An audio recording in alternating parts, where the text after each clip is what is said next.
चलबे साल हमहू बलमुआ बाबा धाम में। छोड़ी जहला अकेले ना घर में जियरा माने। भीड़ होई भोला के दुआरी, तू बारू सुकुमारी ये धान किए सो गौवे में दीहा जलवा ढारिए धान किए सो गौवे में दीहा जलवा ढारिए धान।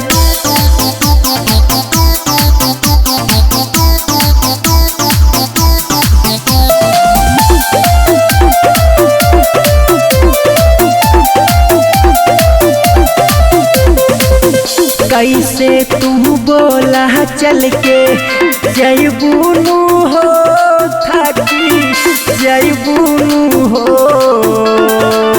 तनिको लागी धाका सुना ये जान रुक जयबुनु हो। जदी भीड़ होई धामे पभारी हो, बुक कई दी पिया लगाड़ी हो।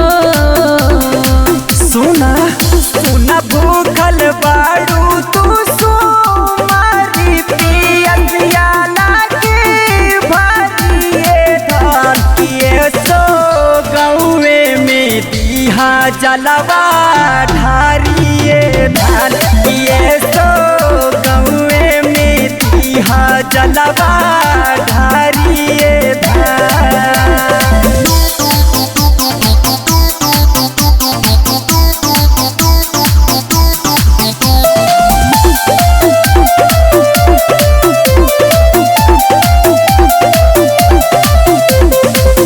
तोहरो आरतिया भोले बाबा से हो सुना देहब हो,